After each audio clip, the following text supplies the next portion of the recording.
Hi, it's Morgan from the CheekyHomemaker.com, where we cook, clean, stay on budget, and journey through motherhood together. Today we're talking about Mother's Day activities to treat yourself.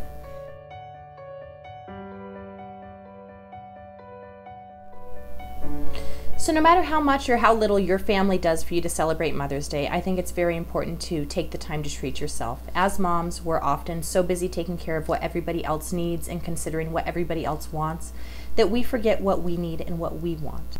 It's up to you to show your children how important it is to put yourself first occasionally and take care of yourself.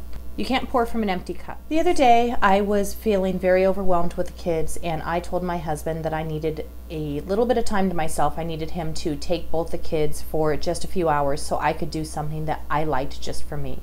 And his response was, "What do you like to do?" And I didn't actually know. And that made me feel mad and sad and frustrated, and I realized that that's nobody's fault but mine.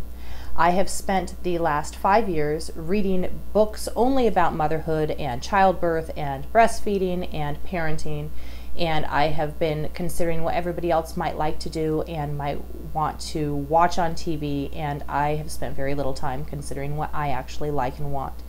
So I've become a stranger to myself. Over the past 5 years, I have lost basically all of my personal interests. And in him, instead of responding, "No problem, babe," and knowing what I like to do, I realized it was very sad that not only did he not know what I liked to do anymore, I didn't know what I liked to do anymore.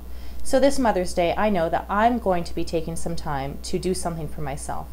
If you're in the same boat as me or not, I do have a few suggestions for you of ways you can treat yourself, and most of these don't require a babysitter or any large expenses. They're just simple things that you can take a little time out of the day to remember yourself.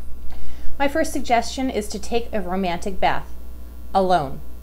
Remember when the bathtub was for more things than utilitarian cleaning of little butts? Well, reclaim it.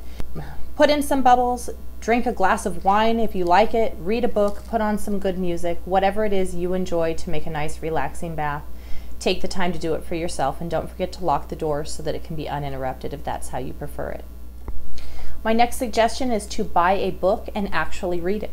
So if your preference in books is fiction, like mine is, that's fantastic. If you prefer real life stories, biographies, by all means, indulge yourself. But the rule is, this cannot be a parenting book or a childbirth or nursing book or wherever stage you might be in parenting. This is a book that is just for you. So I used to read a lot of fiction. I spent my summers in the sun reading fiction novels before I became a mom. And I'm going to purchase a book, and I am going to read it cover to cover. And I'm going to not feel guilty about it. And I think you should do the same.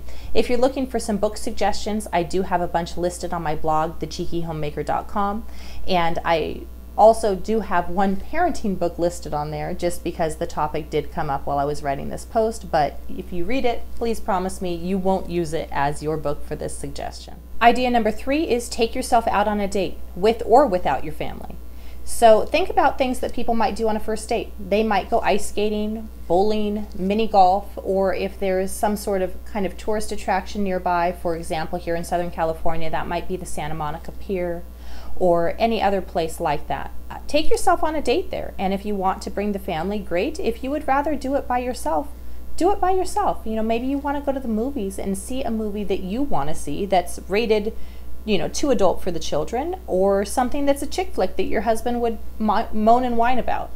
Grab some popcorn or whatever candy you like and sit down and enjoy that uninterrupted movie. Idea number 4 is buy yourself a gift. I'm not saying break the bank, but I know most of the time when I think I'm buying something for myself, I'm actually buying something for the home or to make parenting a little bit easier, or something that I think the kids or my husband will also enjoy. And if it's something that I come across that is truly selfishly just for me, most times I do not purchase it. So if you have an item like that, go ahead and buy it, and let it be a little reminder that you need to take a little time for yourself so you can stay sane. And my 5th and final idea is to hire a maid for the day. So if you have regular help, that is wonderful. I don't. So if you're somebody like me that is trying to do it all of the time, hiring a maid just one time can really get you ahead of the ball. So that might mean that instead of constantly feeling behind trying to keep up on the housework, you're suddenly caught up, and now you have a relief because all you have to do is keep up on it instead of get it up to par to begin with. Or if your house is already spick and span, while the maid comes, you can use the time that you would have otherwise been keeping it that way to do something you enjoy, such as my previous suggestions. So sit down, kick up your feet, read a book, and let somebody else clean your house for once. You deserve it, Mama. I hope you will make use of at least one of these ideas. From one mom to another, you deserve it. Being a mom is one of the hardest things in the world. It's definitely the hardest job I've ever had. And of course, it is the most rewarding, and it's absolutely fantastic, yada, yada, yada.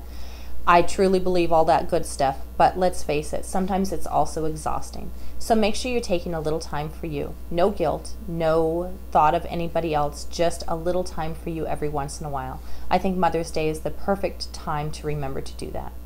And if you're lucky enough to still have your mom around, make sure you encourage her to do the same.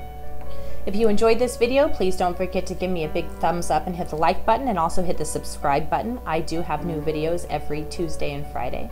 You can also find me on my blog, thecheekyhomemaker.com, as well as on Pinterest, Facebook, and Instagram at The Cheeky Homemaker. Hope to see you again soon. Thanks for watching. Bye.